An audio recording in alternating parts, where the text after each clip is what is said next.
You are now tuned into the Bud Brunch. Pour up, roll up, let's talk. Cheers. Welcome back to another episode of The Bud Brunch. I'm your co-host, Lucia. And I'm your co-host, Ashley. And if you are tuning in for the first time, make sure you guys head over to our YouTube and Spotify channel and make sure you hit subscribe so you don't miss another amazing episode of the Bud Brunch, like last week when we had Jay Mills. Hashtag pass the J. Yes, Jamila Hogan, aka at the Bud Brunch Studio, to share with us about all the journeys that she's gone through within the cannabis space. Yeah, I really liked her interview. It was kind of like chatting with an old friend. She's so funny. My fellow fly Gemini. And she's like the ultimate OG, where, you know, she's been in the legal space for a long time, transitioned out to do her own thing, and is now just pretty much mentoring and guiding people into the space through her books, through her events. Just a little bit of everything. A little bit of everything, yes. I loved how she got into cannabis tourism. It was so interesting hearing her talk about her trips to Jamaica and, you know, how they do all their healing and spiritual stuff out there. So it was a good interview. I liked it. If you missed it, though, you can catch all the tea by going back and listening to our episode. It's on our YouTube and Spotify at the Bud Brunch on everything. But today, Phil is pulling up to the Bud Brunch table. Juan Deuce himself. Woo, woo. I'm so excited to have Mr. Soufeast Ratchet Cakes. Right, with the F. Soufeast Ratchet Cakes himself. Yes. In the building. Another great OG of the cannabis space. You know, he's been there even just documenting the whole thing from the beginning. Yeah, and he's worn so many hats, including the Soufeast Ratchet Cakes hat that he has in his promo.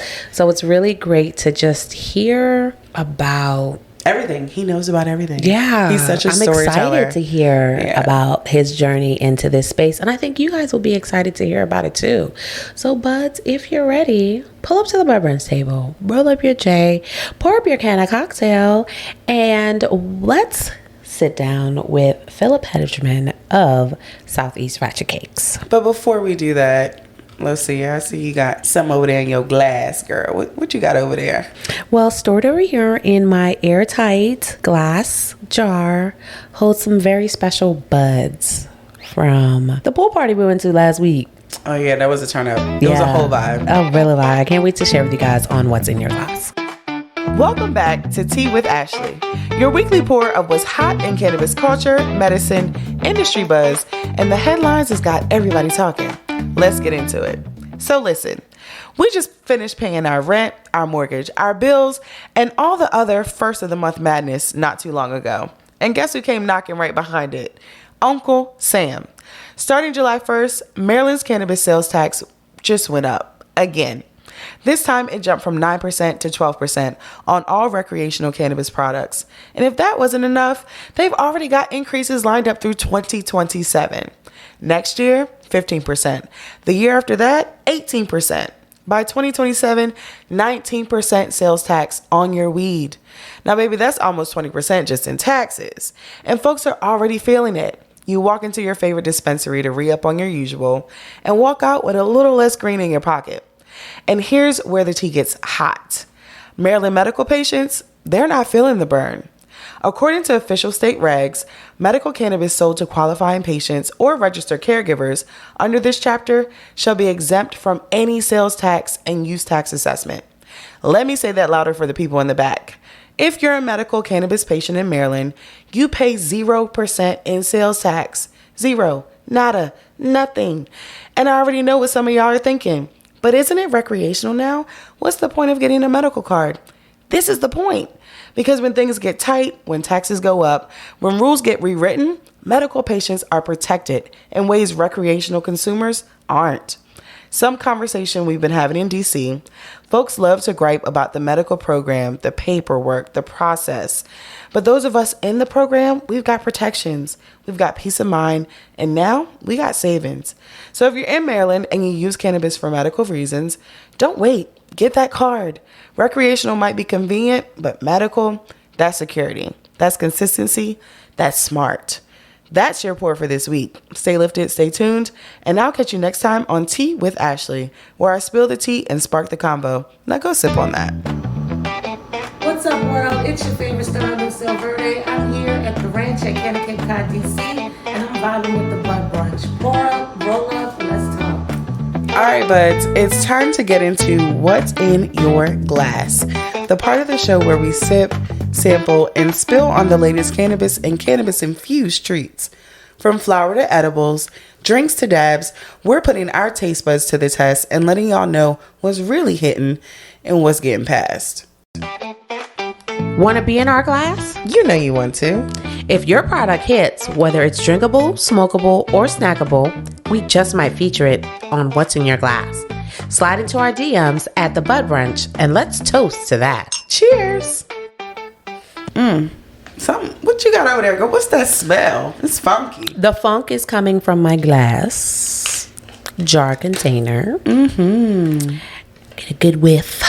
Smells divine. I know, doesn't it? It's some fire genetics we got from the Stoners Pool Party last week. It was organically grown by Rapp Road Genetics, and the strain is called Candy Gas. Ooh. Was it sweet? Yeah. Well, it does have a little sweet smell to it when followed through with that hint of gasoline smell. What do they call that in a terpene? Gas? Yeah. I don't know if there's a gas terpene. No. Like the smell that it gives off. Like what terpene is that gives off that gassy like smell? I'm gonna have to look that one up. Okay, we'll cut that out. So Rapp Road Genetics is an award-winning home cultivator here in the DMV area. Nice. If you guys aren't familiar with Rapp Road Genetics, they do soil mixing parties, and that's part of their organic grow process is a no-till soil, and that means that you do not have to add any additional nutrients to your soil as you're going through the grow process. So nice. Their base is soil that they grow out of, and they mix their own soils. And so that really helps with, I feel like, the flavors. They put a lot of love into it, it sounds like. Yeah, so you get those really strong flavors out of it because it's organic. You're getting not using a lot of those salt-filled nutrients and all those chemically filled nutrients. So I think that's what really, really makes this smell good. Yeah. And I'm hoping that it tastes good as well. We love a healthy high. We love a healthy high. Yes, nothing like that. Not having to taste chemicals in your weed. We will check in with you a little later to see how this Rapp Road is making you feel. Okay. All right, buds. Can y'all give me a minute? A medical minute, that is. I'm your favorite cannabis educator, and I'm here to shed new light on what's happening in the world of medical cannabis and to set the record straight on the myths, the facts, and everything in between. Now listen, this one's for the folks living in pain every day.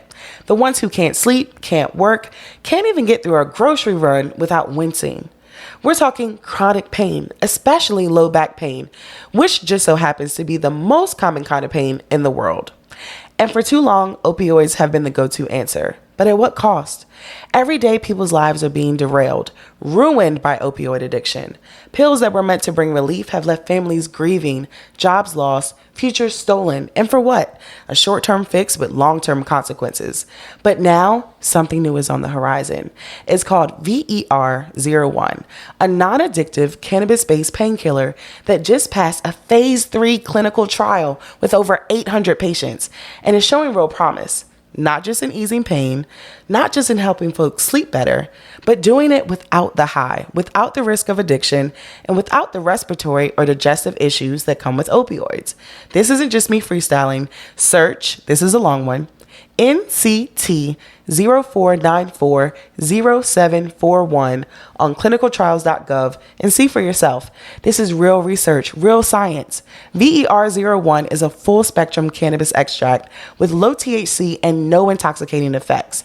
In the trial, it helped people with chronic low back pain get through their day and their night with fewer side effects than what most of us have in our medicine cabinets. Now, why does this matter? Because chronic pain affects over 1.5 billion people worldwide.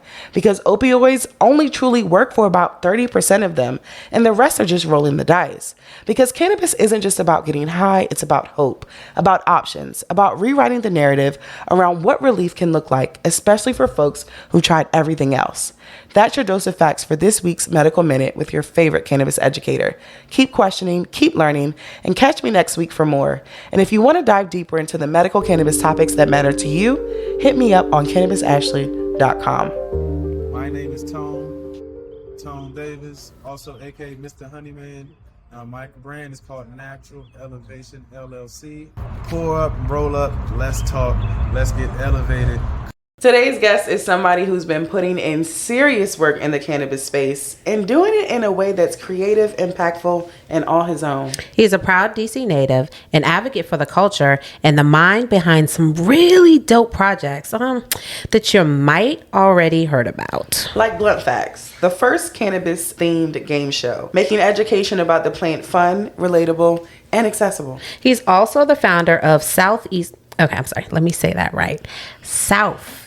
Ratchet Cakes, a brand that's as bold and unapologetic as the name suggests. And he's the creator of Dope Uber, showing once again when it comes to blending innovation with the cannabis lifestyle, he's always ahead of the curve. We're excited to tap in with him today and hear more about his journey, his brands, and what's next. Are you ready, buds? Pour up, roll up, let's talk. Blaze word alert. Our guest doesn't know it, but anytime you hear today's Blaze word during this episode, if you're 21 and over, we need you to spark something or sip your can of cocktail. Cheers, hit it, sip it, and stay locked in. This episode's Blaze word is community. Welcome to the show, Phillip Hedgman. Thank you. It's always great to be around the OGs, people that can relate to the transformation that this industry has gone through, especially in Washington, D.C. 10 years since Initiative 71, y'all. Whole years. And just to think about the beginning, do you remember your first cannabis event or pop-up that like introduced you to like DC cannabis? Yeah. This is like a two-part story, so that's what I'm thinking about, because the first part was an event that was sort of like an educational event. It's like giveaways. They were talking about growing. There was a couple of sponsors there giving away some grow tents and different stuff like that. And at one of the tables, it was a guy named Phone Homie. Oh, Phone Shout out to Phone Homie. That's why this story is sort of relative. Met Phone Homie. He had some flowers in a jar. They weren't selling anything. He was just sort of presenting his brand. Yeah. Had his whole setup there, shirts and everything like he normally does. And I went over to him. We struck up a conversation, started talking about a few things. And one of the things that really stood out was he said he did a podcast. So I was like, you do a podcast? I was like, sort of do podcasts too. But yeah, it's like I do a podcast at Listen Vision Studios. Like, Listen Vision. I do a podcast at Listen Vision Studios. Yeah. So that's where it was sort of like relative and talked. And it's like, man, I'll check you out one day. Wasn't really thinking, all right, we got the podcast. We had a Saturday lineup where we were doing local hip hop artists, R&B, or whoever, local talent. Yeah. And it was a lineup of 3 different shows. And those 3 different shows were hosted by like the top guys who were doing all the shows in DC at the time. Mm-hmm. So I sort of felt like big. I was like, all right. Right. I don't know who this guy is. Never even seen him up Listen Vision before. Who is he? Who is Phone Homie? Move on. And as the time started growing, we had the rec room. The early rec room, the very first one where everybody was in there. Memories. So just for those who are like tapped in, the rec room was a page on Facebook. Yes. Where a lot of the DC community would kind of gather to share information, insight, and most importantly, opinions about events and things that went down in the industry. So Shenanigans. it was literally the wreck. It was early Facebook groups. Right. The groups were really, no one cared about what was going on in there, sort of. Right, they weren't as monitored, so we kind of could say and do whatever. So you had to, you had to have some thick skin. Oh man. To be a part of that rough. group if you wanted to contribute. But I'm sorry. Yes. So you met Phone Homie. But He told you in the podcast, and like I said, so everyone, we were in the Facebook groups. So from there, I think that's where I sort of heard about the event from. From the Facebook groups, I kept seeing a group of people posting about a party they were having weekly. So I'm like, well, how do you get an invite to this party? Kept asking, people so they pay, attention if they don't know you. Yeah. At that time, Chef Zeke, y'all know Chef Zeke? Yeah. Right, Chef Zeke sort of vouched for me. He saw me, kept asking. He was like, man, I know that guy. He be with the rap guys, yada, yada, yada. And gave me an invite to the party. So my first pop-up was actually at AJ, AJ was having the first parties that I went Up to. 710 Northwest. Yep.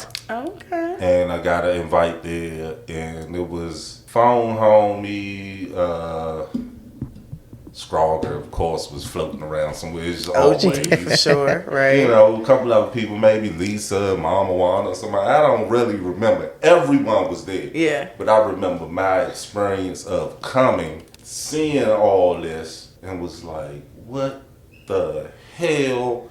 And me just being in DC and not really being exposed to this before. Right. In this type of setting was like, first I'm looking like, let me get up out of here fast because the police is coming. Right. I'm like, I know the police is coming at any time.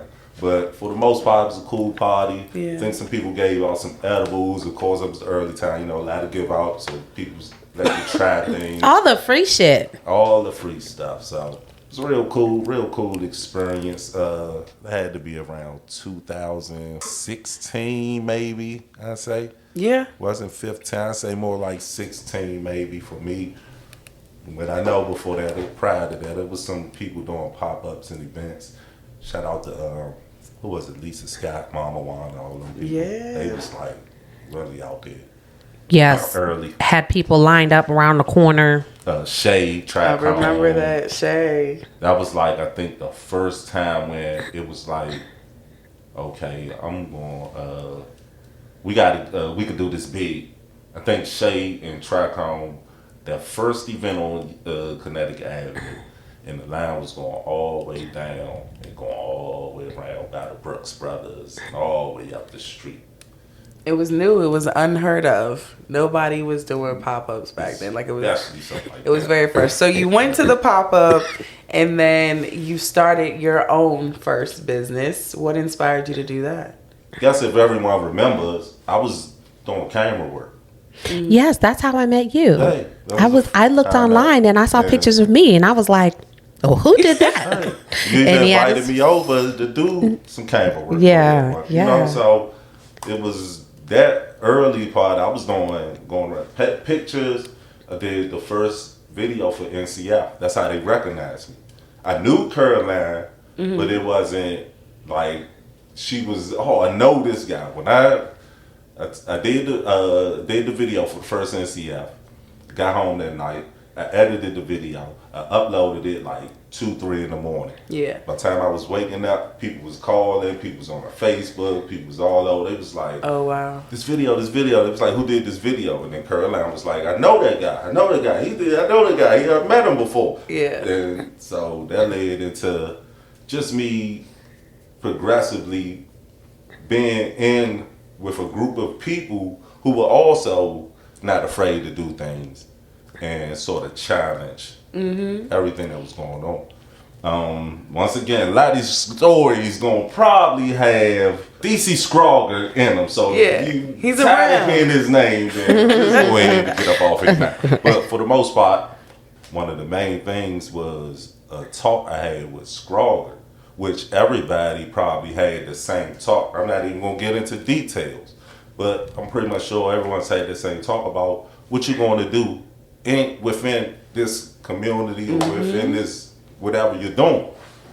And I took it as, one of the things, I know you're gonna trap trees. You gonna trap the trees, what y'all gonna do? Everybody can't trap trees, yada yada. But you gotta do something, right? So that always stood in the back of my mind, and I always focused on sort of building something that could last in the community. I think I was thinking very big at first, which is never wrong. You should, absolutely. Right. So I knew the focus wasn't, when I sat at the tables, like I always told people, my focus wasn't to sell nobody no weed.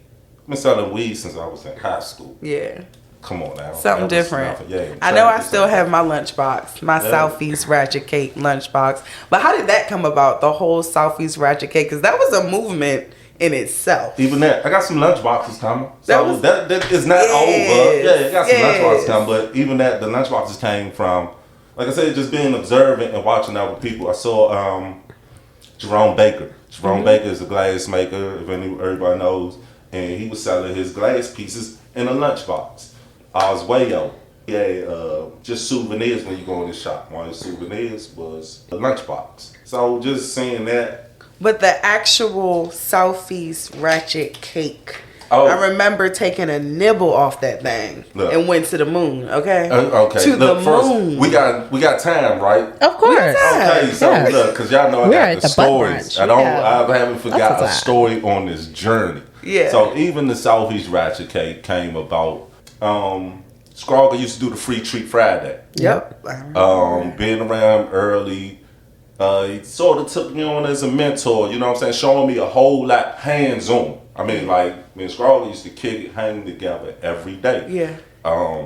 And once he started doing the Free Treat Friday, I wanted to figure out how can I contribute also. Basically, show me how to make the cereal treat. Yeah. Which everyone knew how to make some butter, make a cereal treat. He showed me how to make Scrogger cereal treats. Yeah. So if anybody knows, it's a big difference. From anything, hey, can you make me some of those? I want some, I need some. And me, I'm gonna how much do they cost? My dollar, right, ding, ding, ding. Once that happened, it took on its own sort of thing because early I thought I was sort of really doing something with a cereal treat. I really didn't know about how big this edible game was. Oh my gosh. And I started seeing everybody. I was like, oh, you was making a lot of stuff. So I always stuck to the mentality of just do one thing good. Because I know me, I do a lot of things already. Right. But if I do this one thing and do good, it well, it'll be all right. You'll be all right. You got to worry about too much.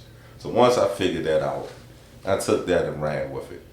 And so Scrogger was like really a mentor for you when you started? Look. He was a mentor for a lot of people. He was. Like, everyone knows me online, sees me online. I can't judge people online very well. I tell you that. So I might be a little reactive at times, especially if I don't know you. Yeah. Or I don't understand what you're sort of trying to convey. But me and Scrogger, we was in the rec room. And Scrogger, he's going to say whatever he got to say. Yes, he is. And I think, I don't know what it was this day. I just was like, I said something, I don't even remember what it was, but I know he said something. And instead of me replying, I was like, homie, you know what? I was like, hit me up. Because at that time, everybody was sort of new and trying to, we was meeting each other. Yeah, fill each other out. Right? Yeah. So I was like, hit me up, home. Call me. And Scrogger sat on the phone that day for 2 hours. Yeah. And talked. And he told me everything. And one of the funniest things was he had his family that I grew up with. So we got into all that, and it was a real long conversation. And from there, like I said, we actually lived less than a mile from each other. Isn't that crazy how the universe will bring people to you? Right. Yeah. And sort of from there, we, like I said, talk. I mean, call families, everything. Still is, tell everybody, I don't have nothing bad to say about Scroggle. No. At all. That dude has been, I could really say, and that's why I was going there, sort of going into with some of the conversations about what you're going to do. And he told me and sort of gave me maybe that fire, that inkling, that confidence, that little spark to say, man, whatever you do, you can do it.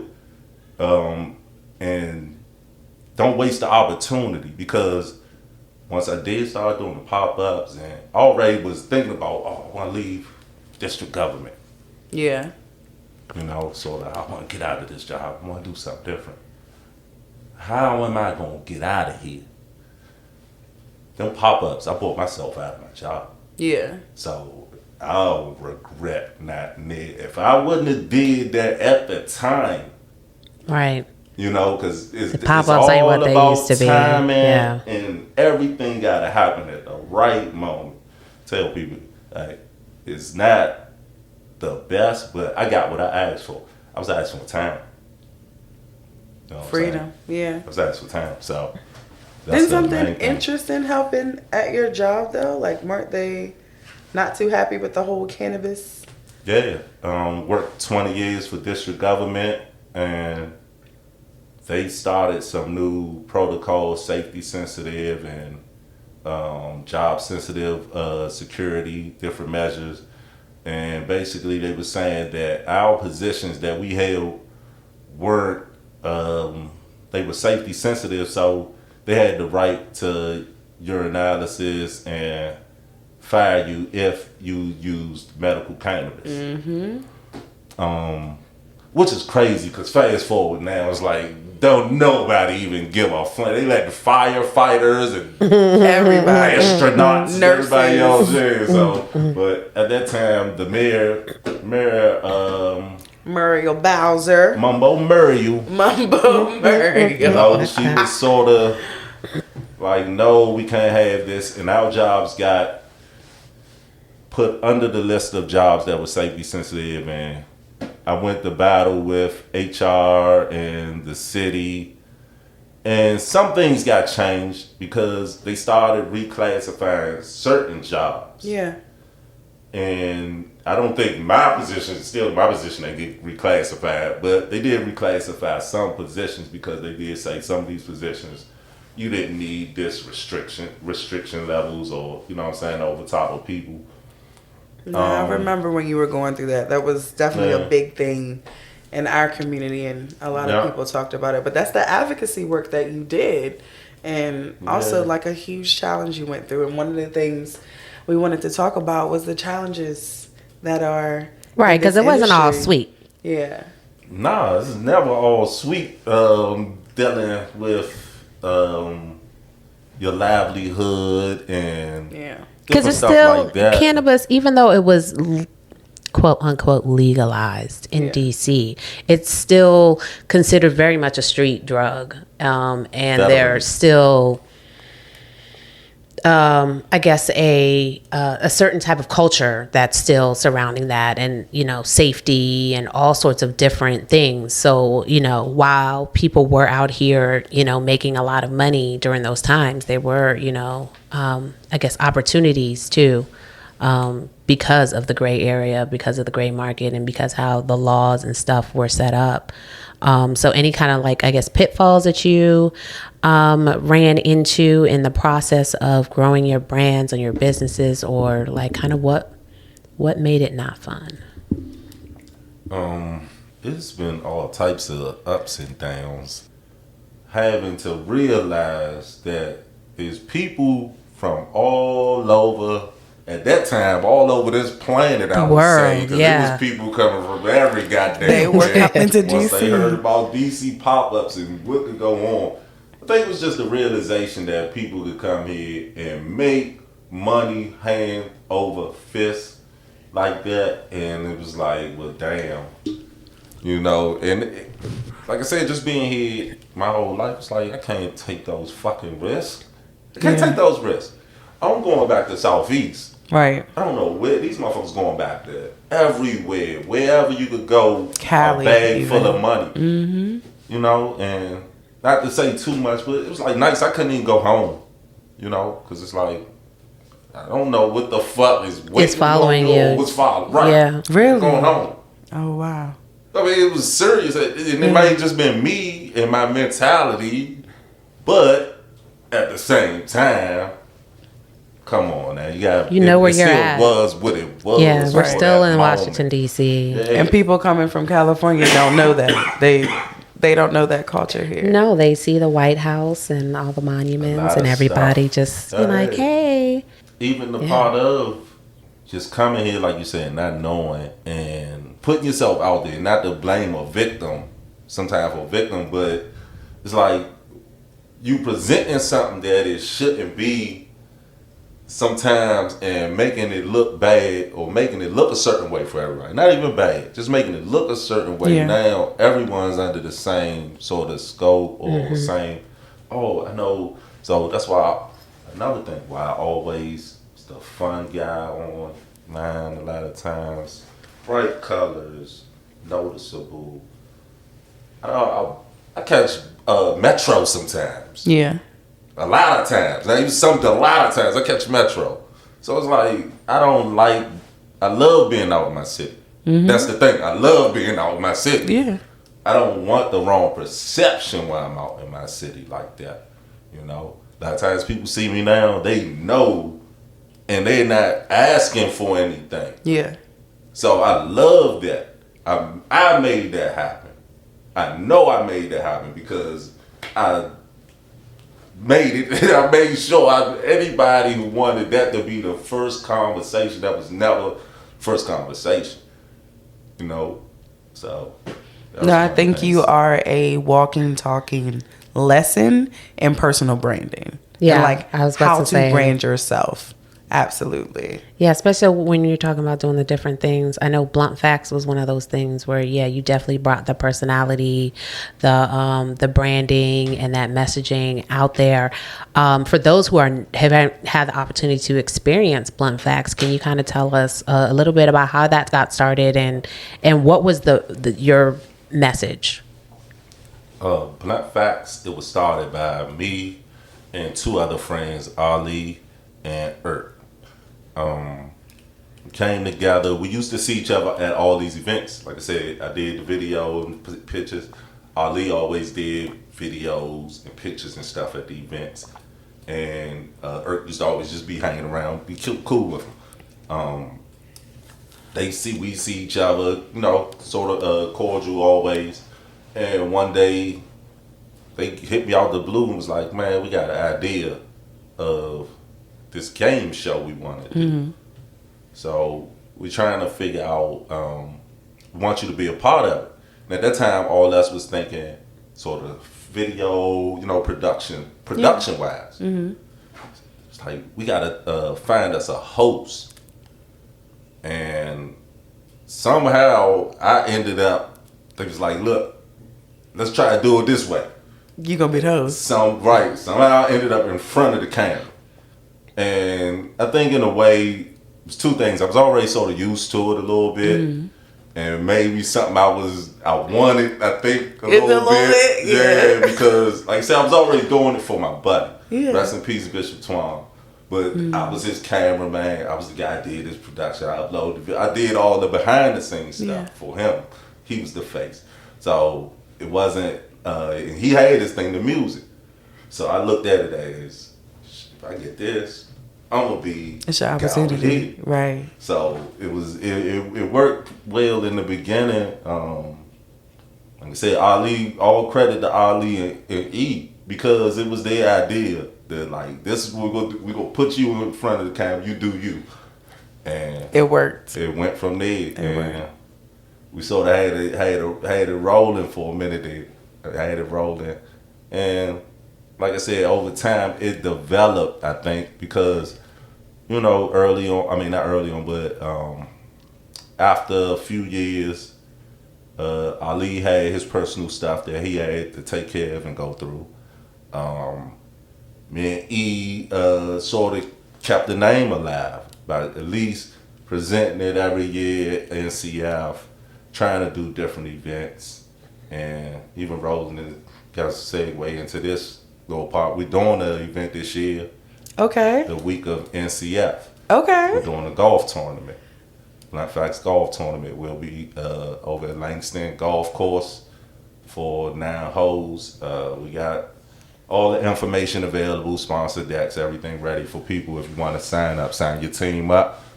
Where And, can they sign up? Where can they find information? I'm gonna start a post, but I got the sponsor deck, so if anyone want to reach out to me personally, Okay. And how can they reach out to you? reach out to me at a dank look on the city, or just Google me.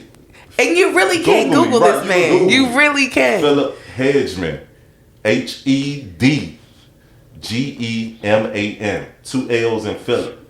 So you can Google me and find any of my pages or find something relative to my name, and it'll have my real number and real email attached to it if you want to reach out to me. I'm telling you, you're in ChatGPT. I was asking ChatGPT about OGs in the cannabis industry, you know, people around Initiative 71, and your Instagram came up. And I was like, look, But you know what? It's that's ChatGPT. That's that BS, because I use ChatGPT for my little news segments. Yeah, You know, my scripts and stuff like that. So they running it's all up in his brain somewhere, all up in Chet's brain somewhere. He got all our it then pulled information. it. It then got you out the universe. Okay, yeah, this guy used it.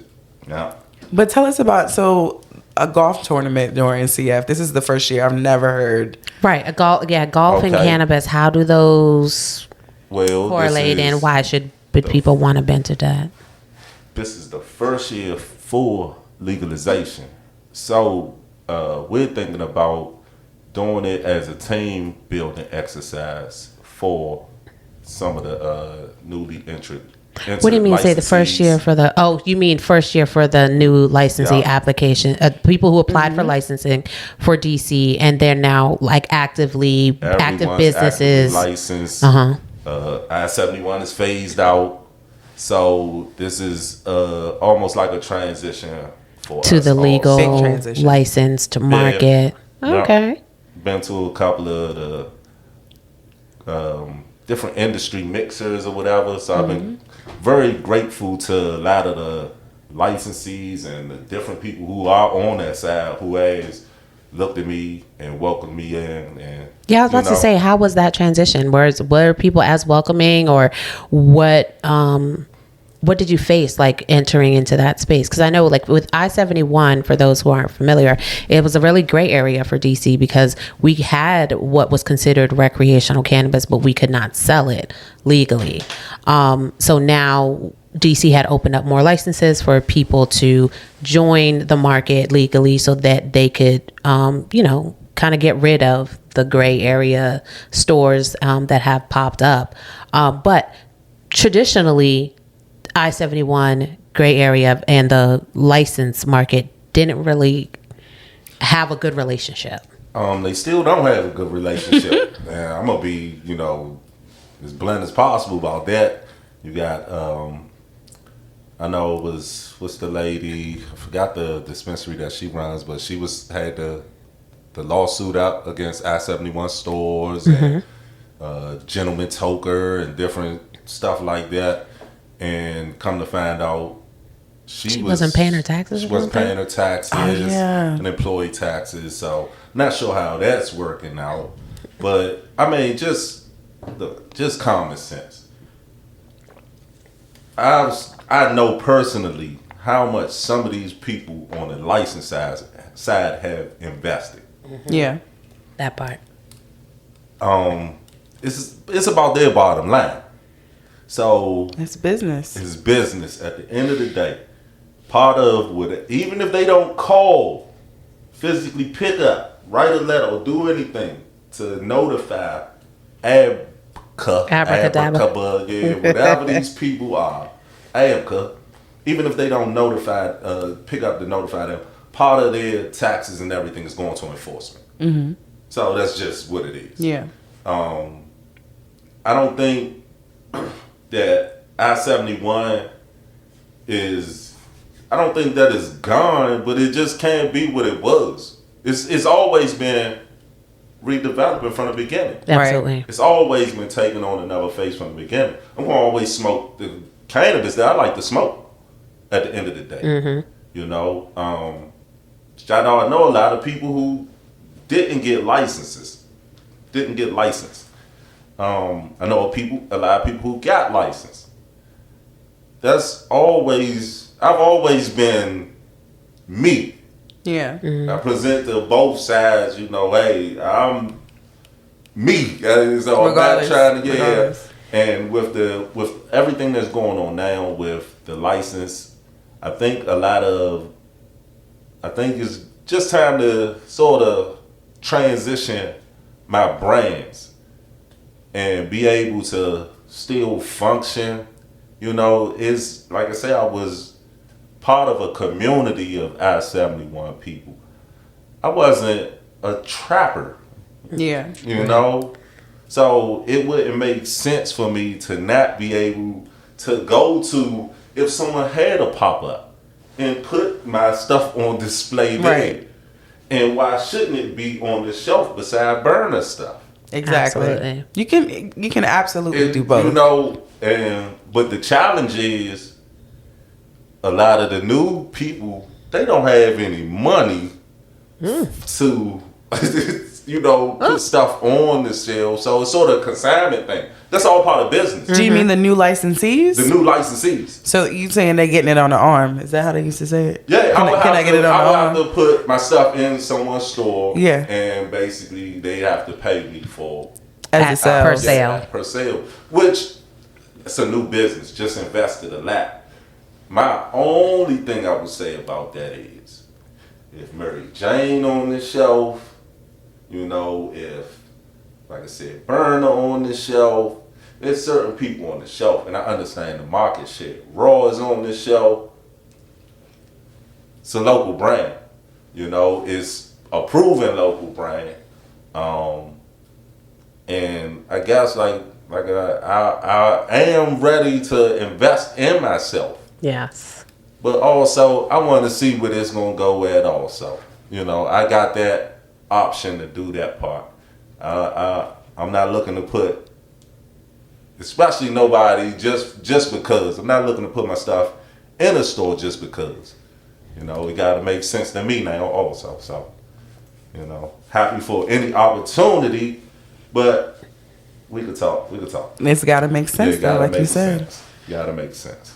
Well, I think one of the reoccurring themes in your projects and the things that you had the opportunity to participate in is like you collaborated with other people. So I guess we can time to like kind of drop some nuggets here with people that are looking to either enter the space or grow in the space. How important is collaboration, and where do you think you'd be without the collaborations that, you know, brought life to either your ideas or somebody else's? As you can see, every story was, you know, sort of, guess a name drop or something in there. It was sort of a collaboration of on some level. You know, if it was just a collaboration of the minds, rather it was an actual collaboration of our art, or rather it was just a collaboration, something like here, like we said, something of the minds, or just someone needing some ideas, or I guess what I'm thinking is Some advice or some support. Yeah, some advice, support. I'm always there. You know, one of the things that I always took pride in was I share a lot of stuff. I mean, I share a lot of people's stuff. Yeah. All day, every day. And I don't see my shares going up, but I also know I page shadow ban too.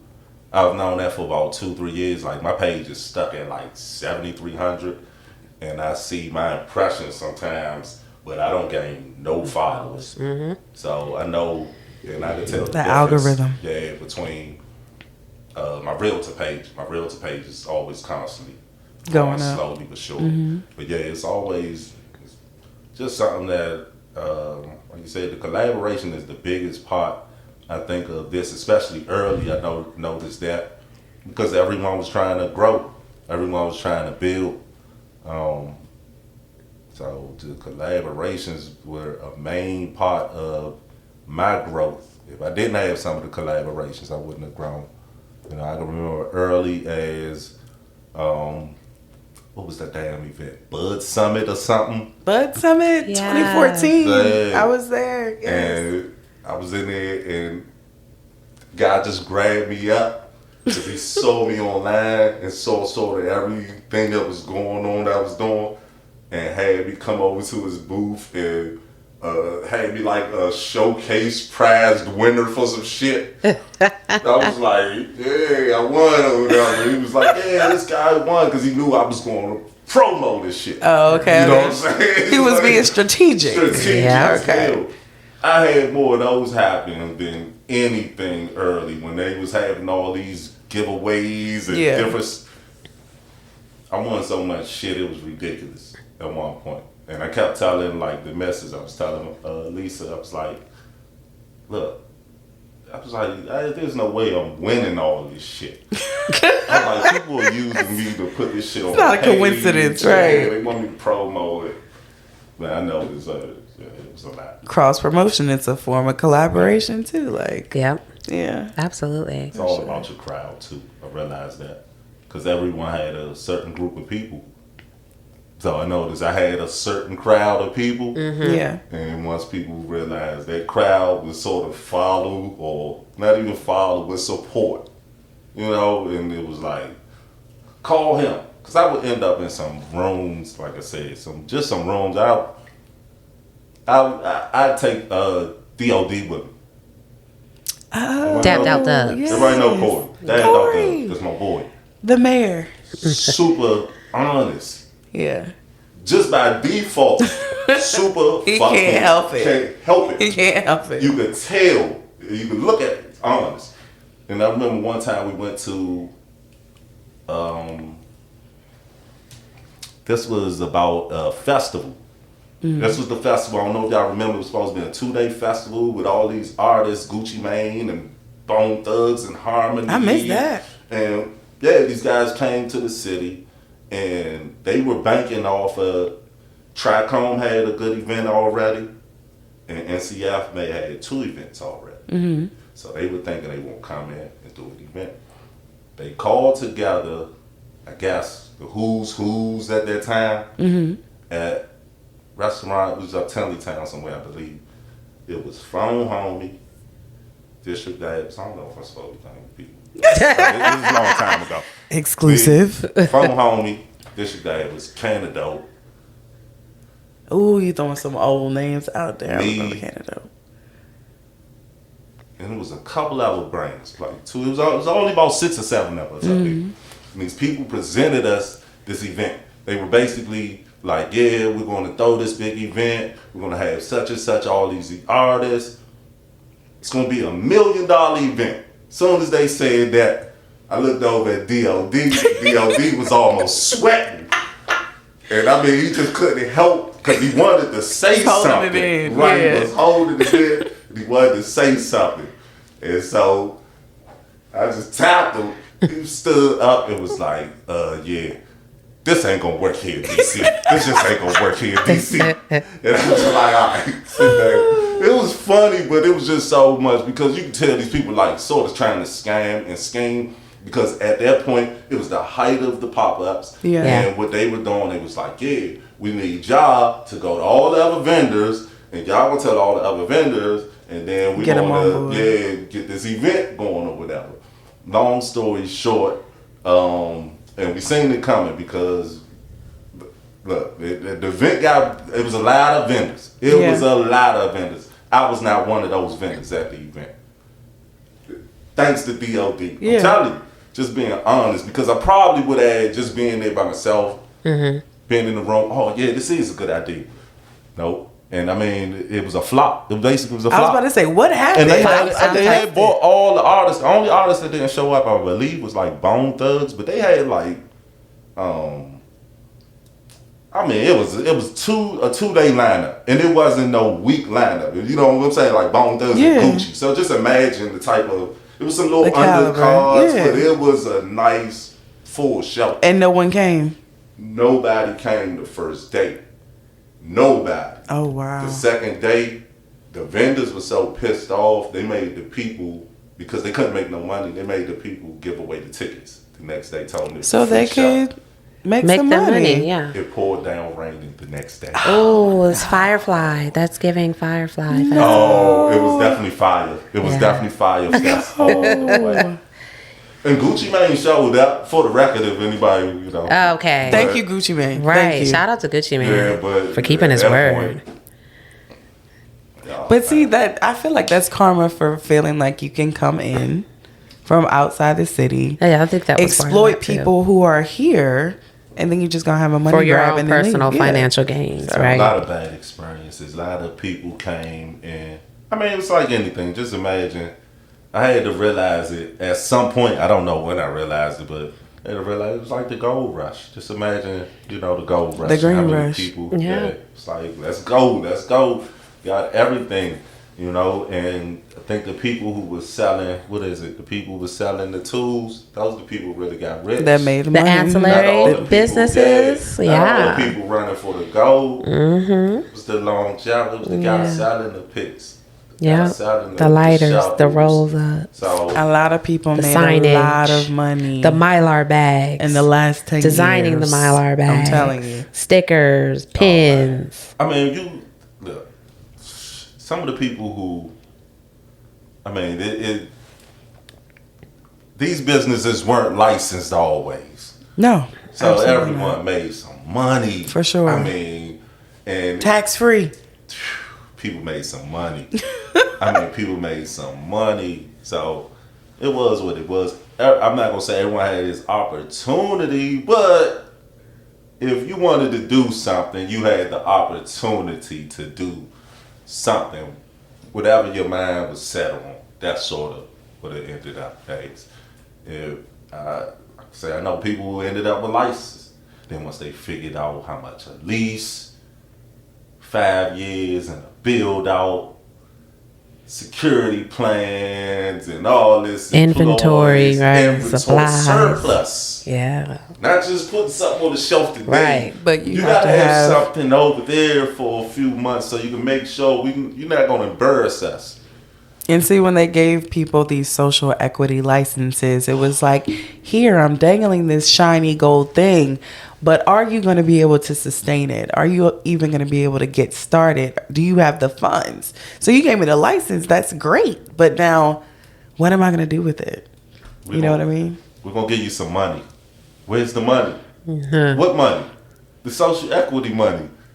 What social equity? It's like a bad joke. You know what I'm saying? Gaslighting It's for like sure. really like, yeah, I told these people y'all was with them some social equity money. Where's the money at? Plain and simple. That's Well, you seem to be somebody who's in the know about, the laws and regulations with the shows that or the clips that you share on social media.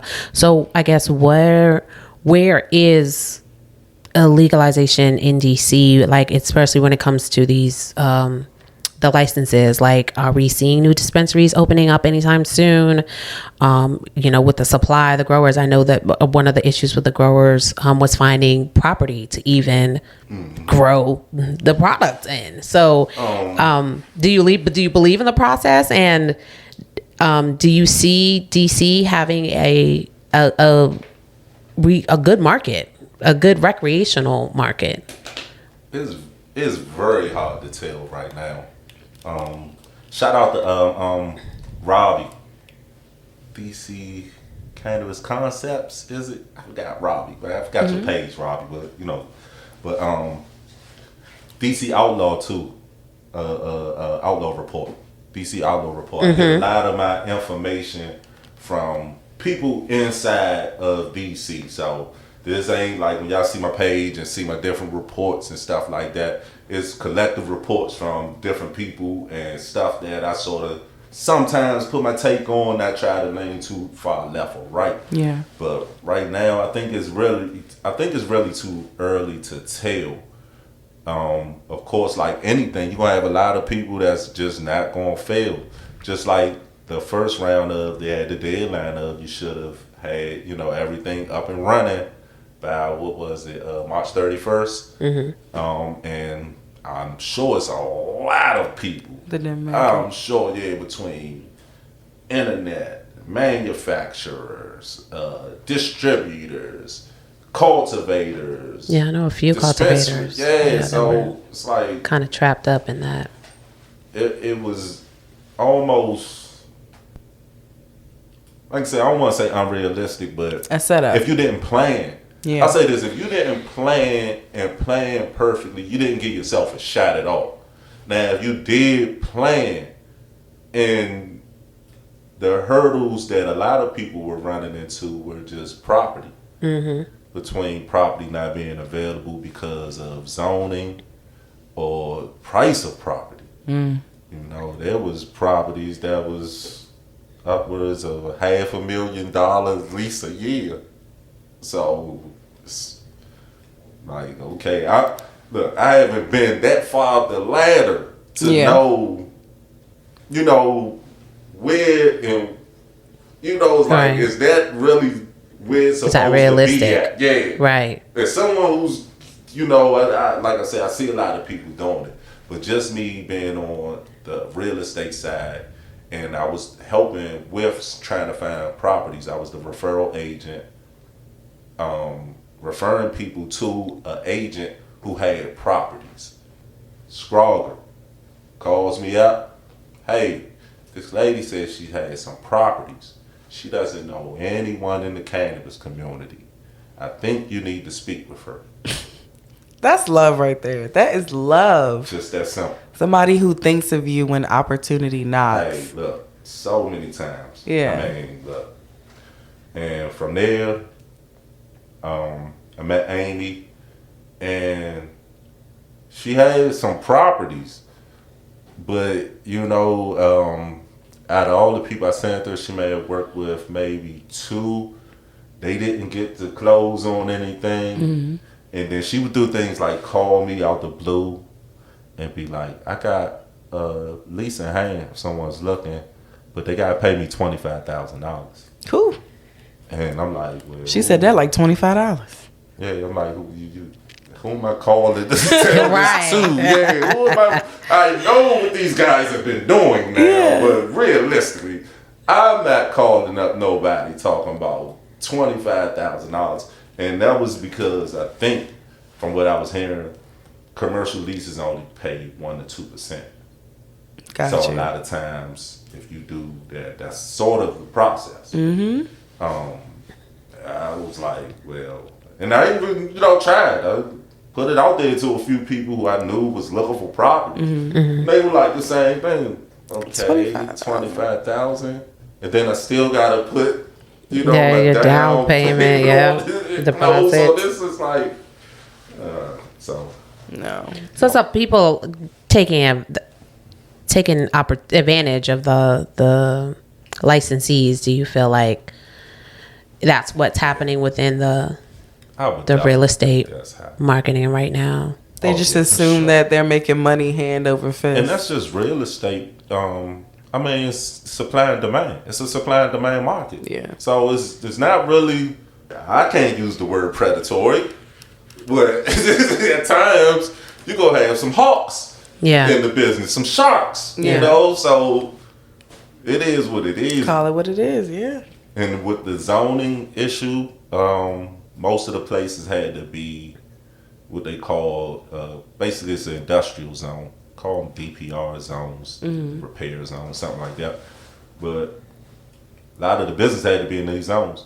It's only a few zones, Ivy City, north up there off of Eastern Market. Eastern Avenue. Yeah, Pink Fox is over there in Ivy City. Only a few. Shout out Pink Fox and Mark. Shout out Alex Barad too. Alex Barad, Alex helped me start my business. Really? Alex was Phone Homie's manager. If you ever seen a guy with Phone Homie, glasses, sit back real cool, quiet, calm, collective. That's the guy right there.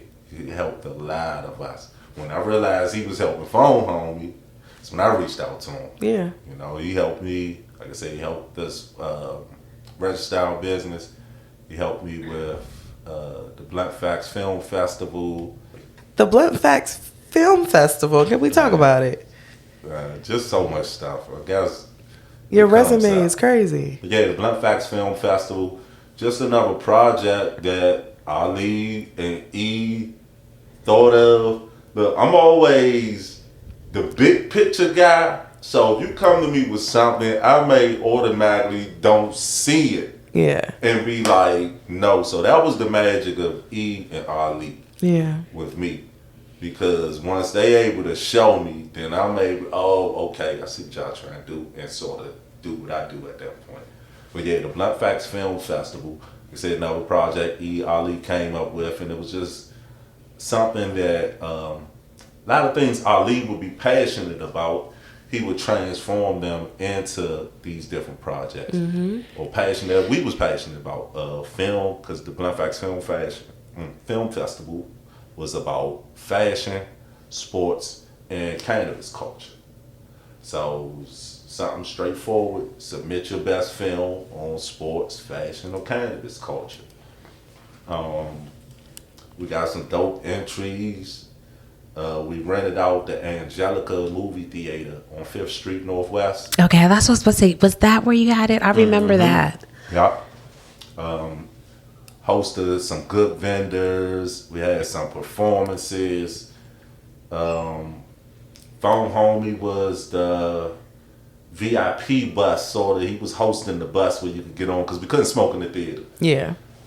He had a spot outside, VIP bus. You get on the bus with him, and y'all smoke, dab up, or whatever. Great event, and like I think most of the events, a lot of events that we did was a lot of like networking events, and just bringing people together, trying to be different, you know, because the pop-ups was what it was. It was at that time we go to 4 or 5 pop-ups a night and hang out, you know, between some of the different things y'all was doing with podcasts or different events with upscale events that you were doing. Mm-hmm. There was no variety, you know, of things really going on. So you had to do something different. Outside you know, the that box, was what it was always, or sort of had to be, because it was not so much that group of guys. Everyone was I-71. Everyone was. But it was like, okay, y'all started making the pop-ups a certain type of stigma. Mm-hmm. And just to do something different, it felt good and stand out a little bit. And I think that's a theme in what we've been talking about today, is like that reinventing yourself and doing something new and fresh and innovative. Taking risks. Yeah. Most importantly. Felt like everybody in that space was definitely taking a risk, because everything was new, everything was different. So you were definitely sticking your head out there, especially like, you know, you having these upsell events, going to these different venues and having them to trust you to be able to, you know, either consume the space or not, or find different unique ways. Like he said, phone on me pulling up a bus right, you know, by the venue, so people can still consume, because at the end of the day, everything was really about the plant, about the medicine and the healing, and that really built a strong, wonderful community. So shout out to I-71 for putting all 3 of us in this room together, because we all definitely met 10 years later. 10 years within the scene. But I think one of the things that we didn't touch on with all the great things that you have created was Dope Uber.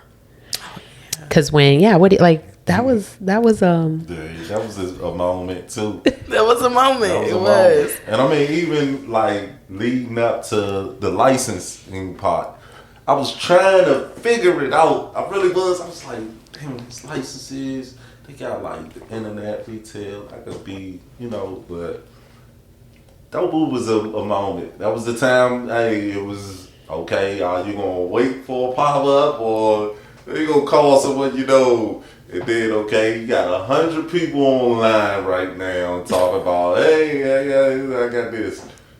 Look, I need to stand out again. Let me sort of, hey, I'm here. Mm-hmm. So if someone knows this guy, and sort of, if you think about it, especially like when you think about it now, just craziness. I can see it in your just face. Craziness, but hey, everything's a moment in a time. Yeah. You could blend in, but you could stand out also. Mm-hmm. Yeah. So that's what I always looked at it as. So that was the delivery license before they came up with a delivery license. So it all kinds of translates though to either the legal market or, like you were talking about before, transferable skills that you can utilize to grow your business or your brand within this space. So there's always still time and opportunity, folks, to join the market if you are interested in doing so. And I hope that you guys can learn some valuable information from Phil today. For sure. You dropped some gems. So what's next for Soufeast Ratchet Cakes? And I know that we talked about the tournament before, but let's talk about that again to keep it fresh on people's minds. Well, next up, like I said, we got the golf tournament coming up. We're going to reach out to license holders. I-71, still love y'all. I ain't forgot y'all. But this one, I'm reaching out to the license holders. And I guess it'll be like a team building exercise. Y'all have either some of y'all have been there for a full year. Some of y'all just getting going. And I know it's been very stressful.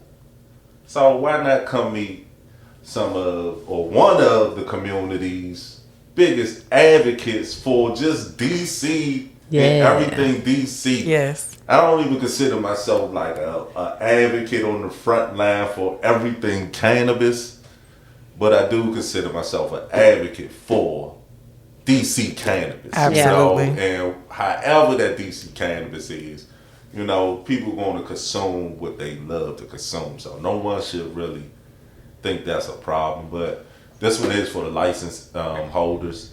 So are they the ones that are putting together the teams, or is the public allowed to participate?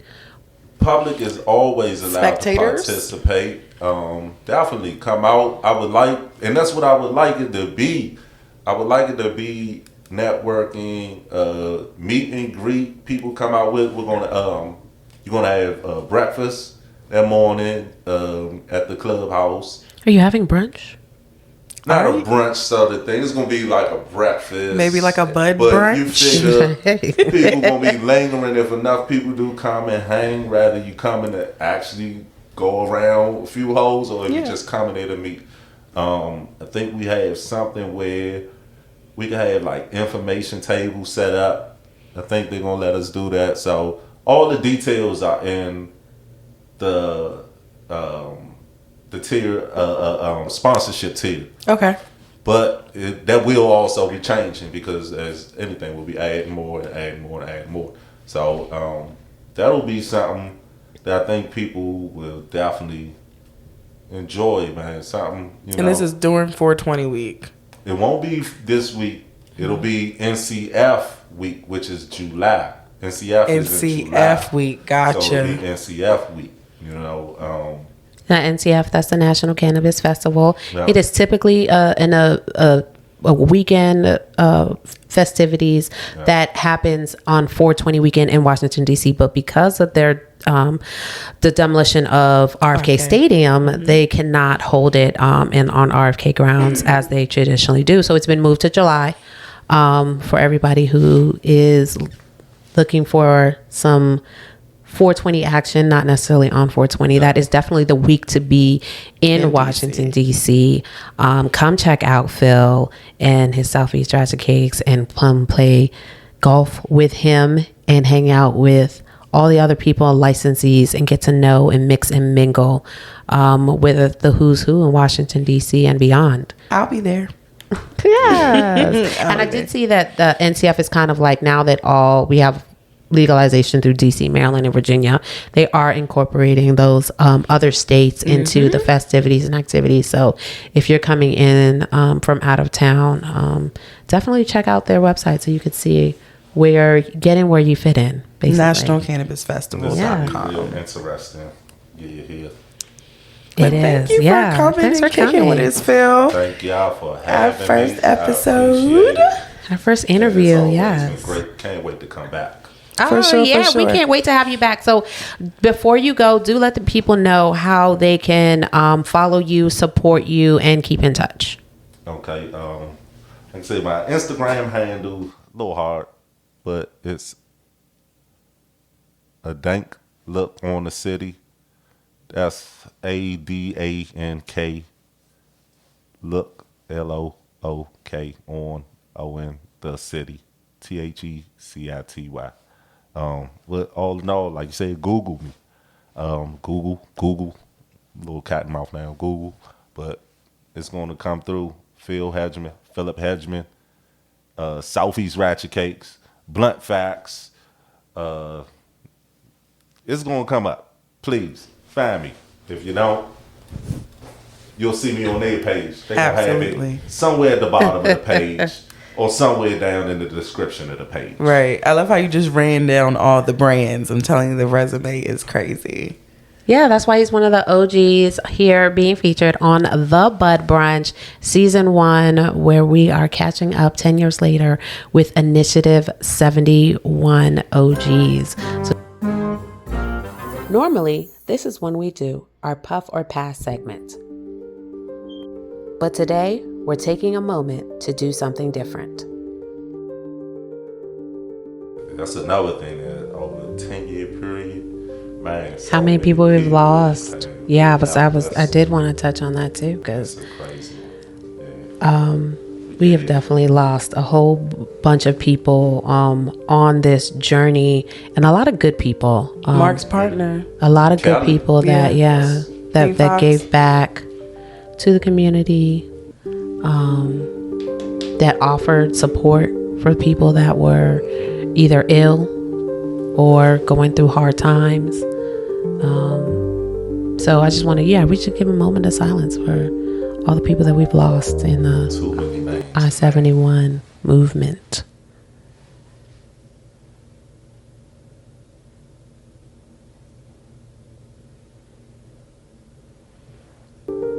Yeah, it really was a community.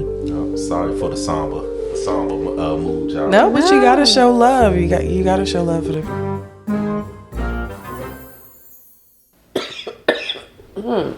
Your eyes looking real low over there, Lucia. Yeah. How you feeling over there? I'm feeling very high. And they definitely put the gas in the candy gas for this Okay. one. It's definitely got that strong indica. Well, I guess we can't say that anymore since we talked about that. Didn't we talk about that? Sedative, yeah. Yeah, so it does have like a in the couch feeling. How about Okay. that? We can say that. In the couch, in Yeah. the fridge, in the bed, all the things. Yeah, I definitely. If I didn't have anything to do, I could take a nice nap. Okay. So it's definitely working. That means Relaxing. that, that gas, if you're definitely looking for that high in the couch, relaxed, chill out, it's a great nighttime strain. Because as a nice. grower, that was what I feel like, and this is why I feel like it's important for people to have the right and access and ability to do their own home cultivation. But when I did my first grow, I had my uppers, which we formerly known as a sativa, and then I had my indicas, which really like they grow like that too. Like you can tell the uppers too because they're nice and tall. The difference in the plant. Yeah, and then the it's got a good gassy in the couch feeling if it's like short and fat. stubby and fat. But and, see, sativa indica are still growers' terms. So Okay, in okay, cultivation, so- they still use those terms. Got yeah. it. Okay, that is so good to know. I feel great about that because that's definitely what it was. So I would have my jars, my glass jars, and I'd have my morning jays, and I'd be skipping along, taking the kids to school. Nice. And then when it was time to wind down, I had my And because then if I would have at the time was growing this, I would definitely grow some candy gas because it's doing its job. Great genetics, great effects. That's usually how it goes. And the taste, oh my gosh. It tastes like weed. That's what the fuck it tastes like. Okay, so on a scale of 1 to 5, how many cheers are we giving the Candy Gas Rapp Road flower? I'm definitely going to give this one 5 cheers. From one home grower to another, this is definitely some grade A, high quality stuff. And, it, just like this name says, is definitely giving that gas. So, cheers. Definitely 5 stars for that pool party. And the pool party I had so much fun. Wasn't that the best? And the weather was perfect. Like, everything about that day was definitely perfect. It was perfect. Of course, we were VVIP with the cabana. Absolutely, yeah. The Bud Brunch. If you're going to go, you definitely want to go big. So, shout out to Rapp Road Genetics. And shout out to Bouquet Rolling Papers for hosting an amazing event. And they have another one coming up, July 12th. They sure do. Don't miss it. I'm Charles Newsom, Chief Operating Officer of Metro Leaf Medical Marijuana Dispensary, and I'm excited to be a part of the Bud Brunch Convo, culture, community, and real conversation. We just talked to Phil. I love Phil. I really do. Do you say you love everybody? I know, but I really love Phil. Like, Phil's such a great storyteller. He just had me tuned in the entire time. Yes, he's definitely not a newbie when it comes to being behind the mic. Yeah. So you could definitely tell that. And especially, with all his ventures and projects that he did, Blunt Facts, which is going to be featured at NCF. Yeah. Him hosting and doing the Escape show. Listen Vision. Yep. Just a lot of things. And definitely his support of local artists. I think that's one of the most dopest things that he does. I think it was really giving endearing. back to the community. Yeah, for sure. And it was really endearing when he shared with us, about getting fired from his job. Like, that's something that a lot of people can relate to, is like risking your job just from being a cannabis patient. Mm-hmm. Yeah. And like pushing through all the changes and the ups and downs of I-71, having a strong why and trusting that, you have good collaborators and partners in the process. And I think that was like one of the biggest takeaways from this. But I feel like you definitely have to maybe do a little rewind to kind of run back some of those nuggets that he was able to tell in there, and why and how those collaborations really kind of helped him and his brand. For sure. And he's not done. He's hosting a cannabis golf tournament during NCF this year, and it's something different. I'm excited about it. Yeah, something new. And I think that comes with the new era of I-71 that we're in, seeing the innovative ways that, we can blend in the culture and the plant. For sure.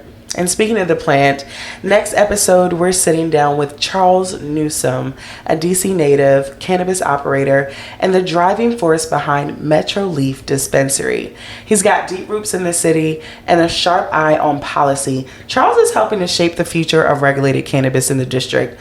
From shifting out of the gifting era to building a brand that's rooted in community, this convo is full of insight, perspective, and of course, he is dropping gems. Charles Newsom is next on the Bud Brunch. That's it for this sesh, y'all. I'm your co-host, Lucia. And I'm your co-host, Ashley. And this is the Bud Brunch, where we do it for the culture, for the community, for the conversation. Until next time. Bye. Ready to be a bud? You know you want to. Subscribe to the Bud Brunch on YouTube and Spotify, and let's brunch and blaze together.